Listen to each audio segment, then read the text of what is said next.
Welcome, guys. Thank you so much for joining Kira and I today. We are both very, very excited to share with you about baby brain. And funny enough, that I have my two baby brain causes, or two of my three baby brain causes here with me today. So if they interrupt, I do apologise. It tends to happen. A little bit about myself probably and why I have asked Kira here. I have been on a massive health journey for the last 3.5 years, and that's why Kira and I know each other. She has been I call her my health guru, and my son is just testing the boundaries over there because I was relatively uneducated around health. I thought I was healthy, but definitely had a lot to learn. And my post-pregnancy journey from my second two, and my pregnancy journey from my second two compared to my first has been very, very different. And baby brain is something that will be with us for life, because we get to use it as an excuse. That's what I tell my husband, especially when I go to the grocery store and forget the garbage bag for the 50th time. But there are things we can do, and that's what Kira and I wanted to share with you today. So Kira, can you share with us, like, why are you so passionate about health and baby brain? Yeah, absolutely. I'm just going to see if I can share this at the same time as we're chatting. I think, first of all, it's important to mention that, you know, we're not making any claims or anything right now. We're really just from one mother to another sharing, you know, our own personal stories and, you know, the research that we've done and what's worked for us. So anything we share, we really invite you just to go and do your own research and ask yourself, you know, what is the common sense around that, around what we're sharing. So I'll start by sharing my story. I found myself unexpectedly pregnant in my 20s to, thankfully, you know, the man that, you know, I wanted to spend the rest of my life with, but definitely happened not before I was expecting to, before I planned. And I had just actually come off the back of one of the most challenging times in my life around my health, or the most challenging time. It was one of the hardest stages of my life. And it's a conversation for another time, but basically I had many health challenges, and I was able to heal myself by changing diet and lifestyle choices that were bringing those things out in my body. And so I wasn't yet really fully prepared on a nutritional and health level to fall pregnant, but I did. And you know, we were excited, and we went on that journey of life into becoming parents. And, you know, I was, as all first-time mums do, we're just learning as we go, and we're just doing the best that we can do, and trying to find the support that we need in one of the most challenging and life-changing moments of our lives. And so I found myself after giving birth with postnatal depression, and which mainly came out in a lot of anxiety. And I luckily had a great support network around me because of the job that I did around health. And one of my great dear friends, who was a naturopath, was able to help me find the different nutrients and things that I was depleted in, which was making the way I felt hormonally, emotionally, physically, it was able to turn that around in a really short space of time without the need for medical intervention. And once again, this is my personal story, so you have to do what is right for you. But I just knew I didn't feel right, and I knew that it was something that I could perhaps change or take responsibility for, and that's what I did. And there were certain things that I started adding to my diet, being more conscious about consciously replenishing my body. I was breastfeeding as well, so that's kind of a double whammy. You know, the physical demands that growing a baby places on a woman's body are significant, and then that's impacted further if you also then choose to back that up with breastfeeding. So a baby is going to grow by taking everything that it needs from us. And that's in the growth when they're in the womb. And then also if we're choosing to feed them, our breast milk is made by our own bodies and the nutrients that the stores that we have in our bodies. And the priority is going to be the baby. So we do just get depleted. In fact, I remember watching Jackie, and this was like the biggest, I think I let out an audible sigh of relief. I was watching Oprah one day, and they shared that baby brain is a real thing, because I lost my confidence as well. I think part of that postnatal depression is losing that confidence, because it was like my brain would short circuit. I'd be mid conversation, and then it was like, I don't even have the words. Like I just felt dumb all of a sudden. And I'd always valued my intellect and, you know, being able to hold a great conversation with someone. It really knocked my confidence. And so when I saw this episode, I was just like, yes, it's not me. It's an actual thing. And they said that, you know, because a baby's brain requires so much fat, you know, up to 7 grams of fat a day, omegas, DHA, the baby, that crosses the placenta to grow and develop the baby on a daily basis. And so, especially in our modern westernized diet, we're not getting enough of those nutrients coming in. And our brains are made up of those fats. And so what happens is our brain shrinks, because that's where the baby's going to take it from. So our brain literally shrinks during pregnancy and breastfeeding, if we're not, especially if we're not, you know, replacing and getting enough in. So at least I had a true excuse at that point, which made me feel a little bit better about myself. But it just goes to show it's a real thing. Sorry. Babies. Maybe I need to stop having babies. Yeah.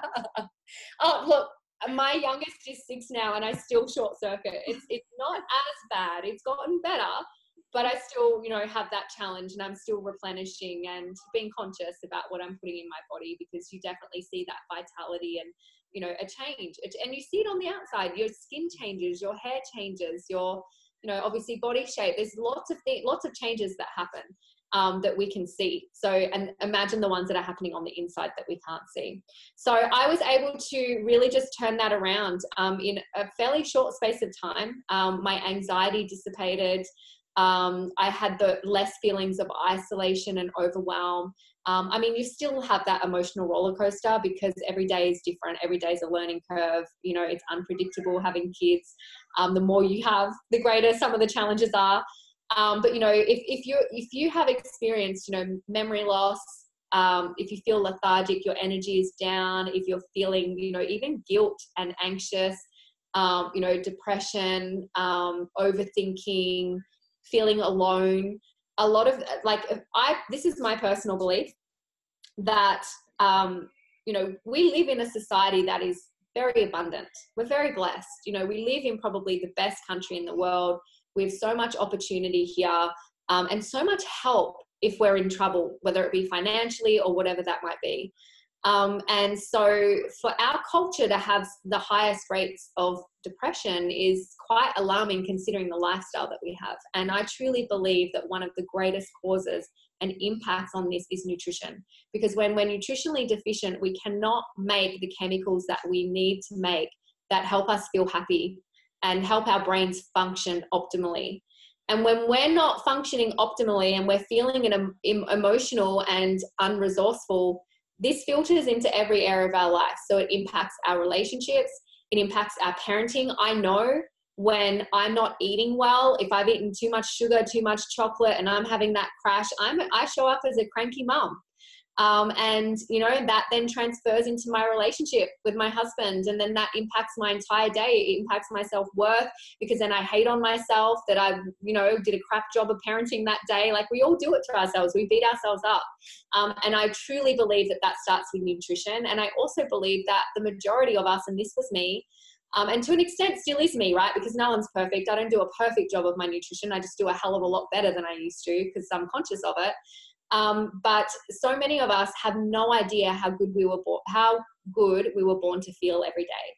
And so this sub-existence of feeling tired, vague, like almost like you're watching life happen, but you're not participating. That's how I used to feel, like in the clouds a little bit.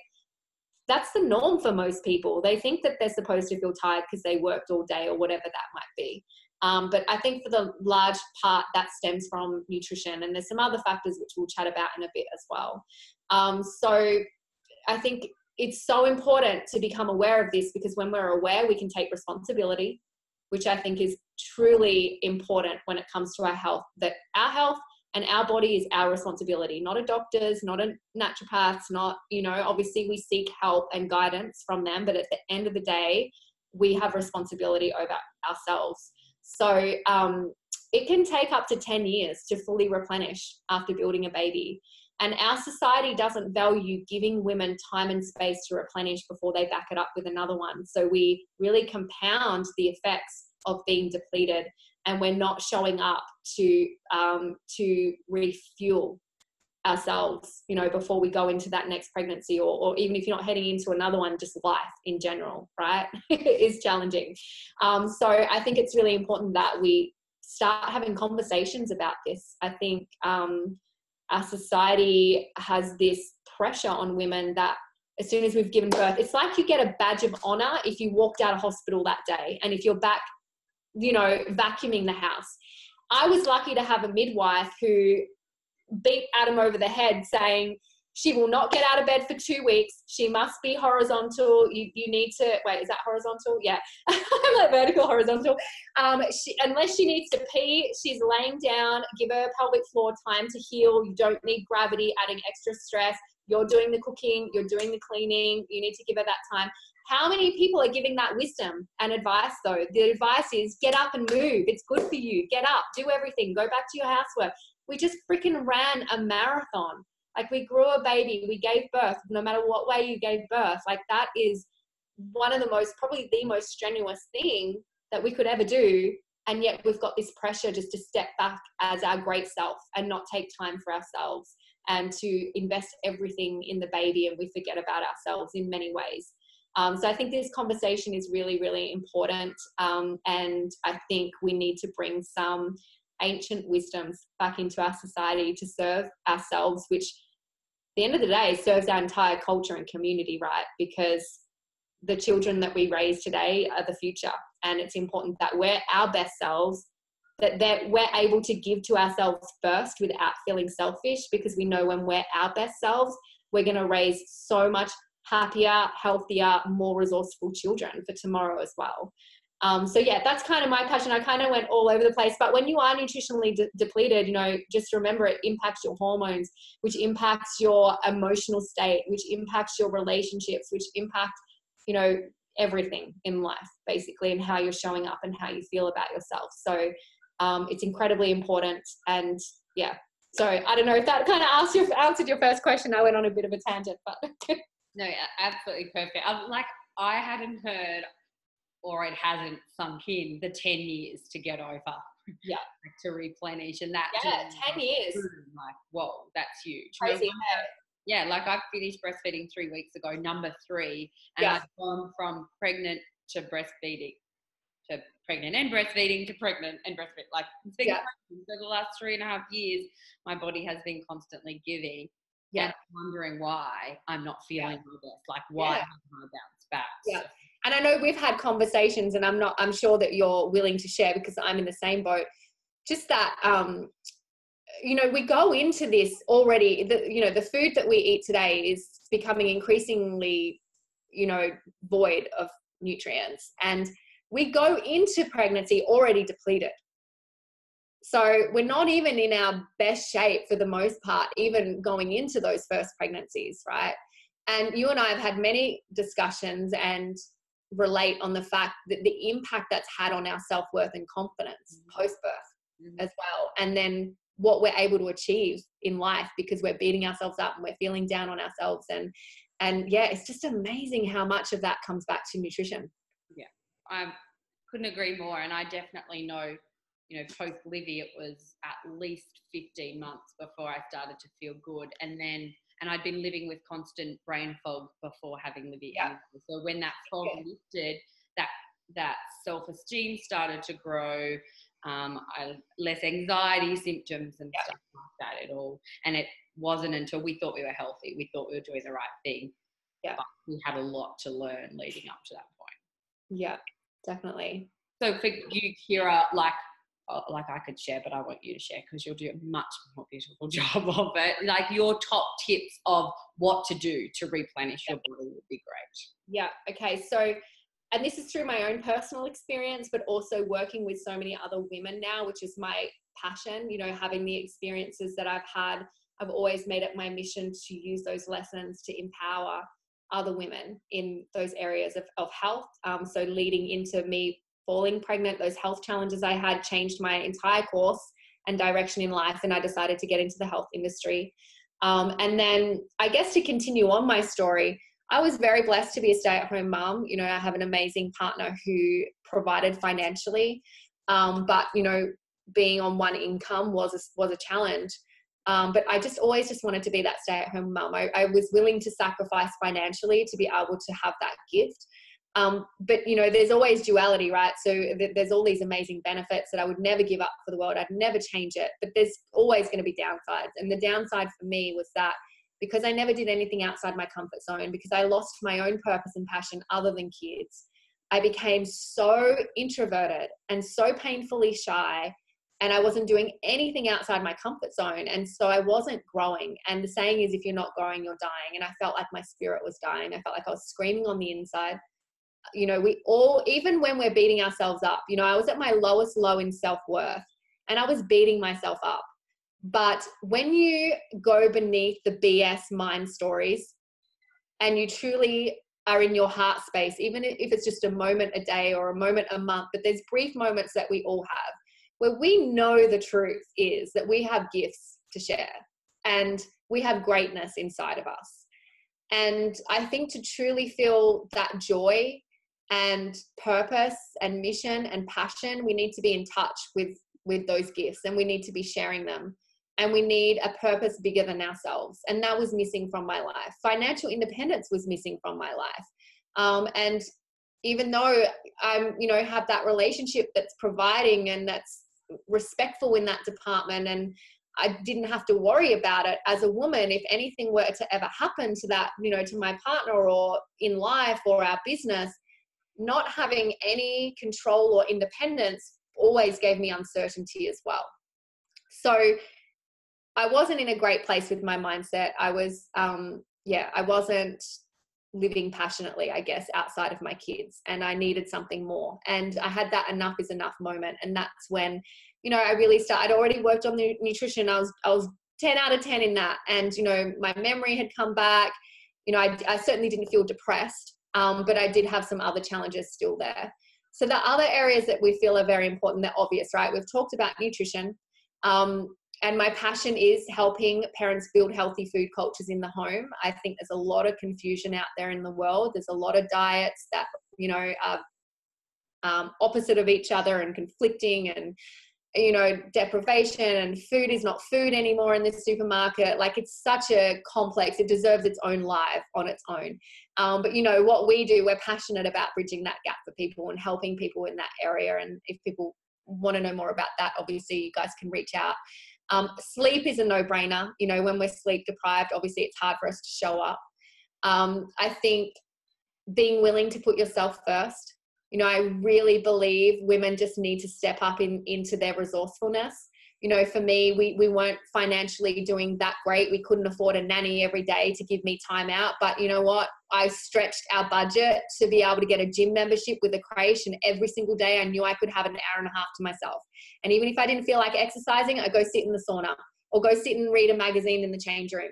Give yourself time every day to have space and quiet time, to get in touch with your greatness and who you are, to breathe, to sleep, to catch up with your girlfriend, whatever that is. Ladies, get resourceful. You're worth it. You don't need permission from anyone to do that for yourself. And I just don't believe we can really shine in our greatness if we're not willing to say, you know what? I'm going to take time for myself. And if the world thinks that's selfish, I don't give whatever about what other people think, because I will give so much more to my family when I can show up better because I'm resourced, because my cup is full. You have to fill your own cup first. And I think that's one of the biggest mistakes that mothers make, is filling everyone else's cup. And over days, months, sometimes years, don't do anything to fill their own cup. And, you know, and another conversation, but just planting the seed, is showing up to fill your partner's cup, because then they're going to reciprocate. So making sure that your partner has time every week, that you just give them a leave pass to play golf or to catch up with the boys or whatever that is, right? And then you contra that. It's like, okay, it's my turn. This time on this day, I'm off with the girls. And this time on this day, you're off with the boys, or whatever that looks like, right? You like, so often couples, they don't cooperate together anymore. They're just in survival mode and, you know, well, you're not doing this, so I'm not going to do that for you. Like, how about you go first and see what happens, right? So I think that's important. Obviously, physical activity is so important, even on those days where, you know, you feel tired. Just go for a gentle walk, get some fresh air, get down on the beach, ground your feet in the earth and just breathe, stretch, you know, that just do something, because to have energy, you have to give energy. It's not just going to show up. So I think that's important.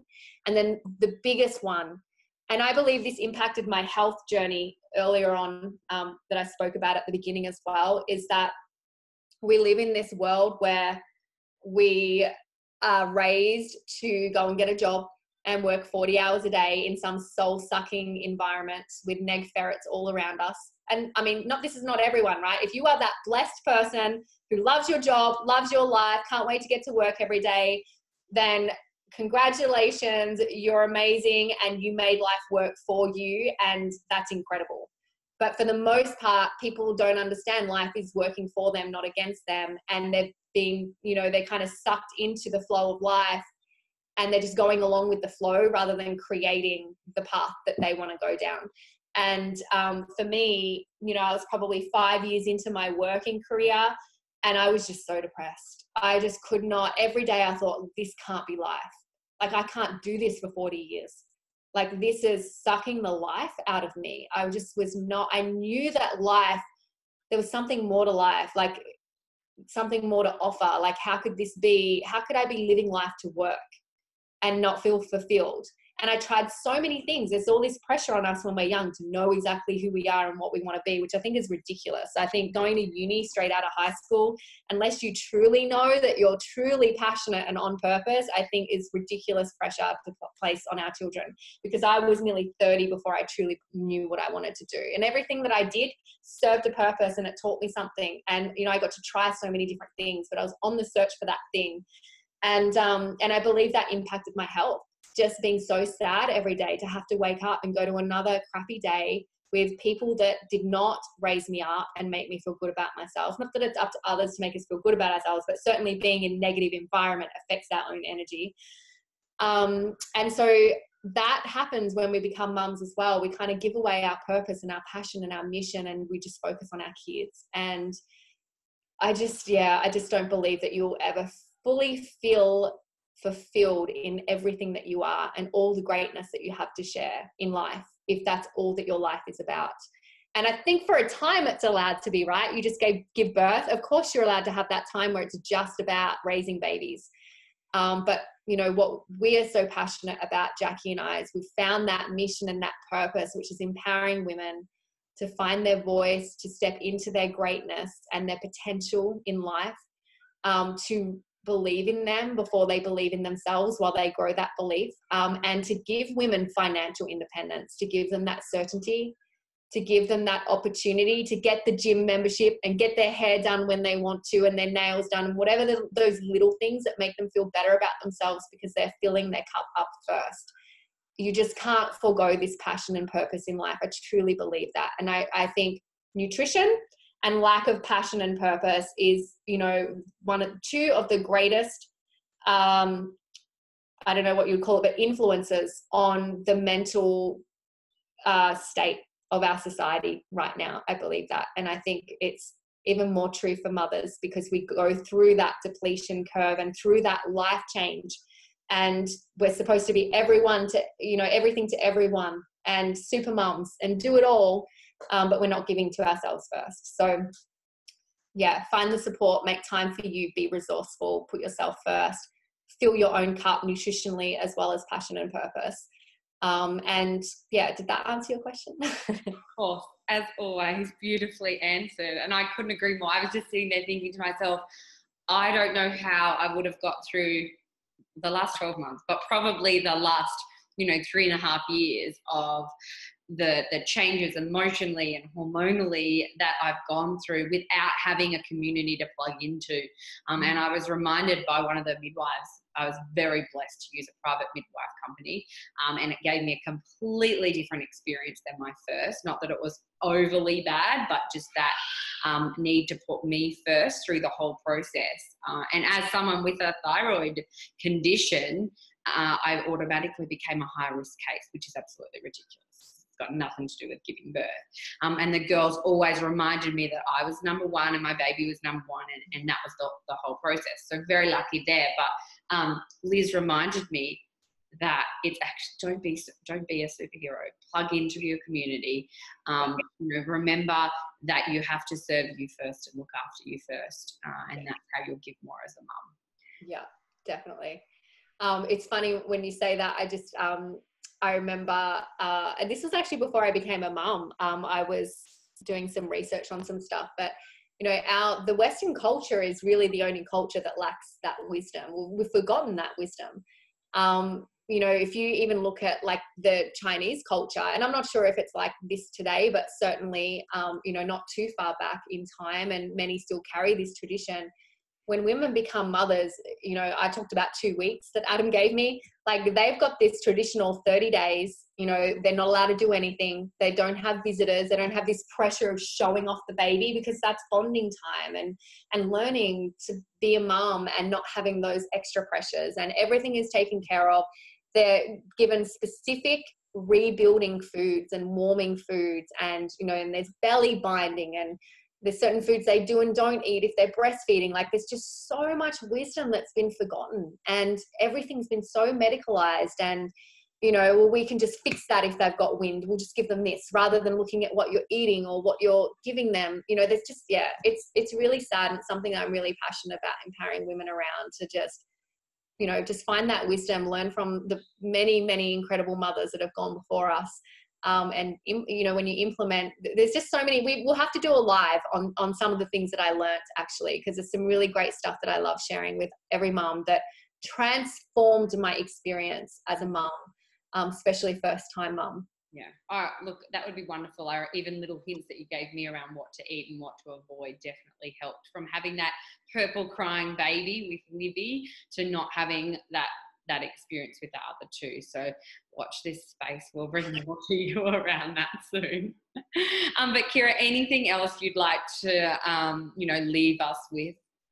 Yeah, I don't know. I just think, I guess if you've tuned in all this time, then I hope this is the excuse or sign or permission that you've been waiting for, to put yourself first, to consciously nourish yourself every day, and that it's okay to put that first on your list, and it not just be about your kids and their health.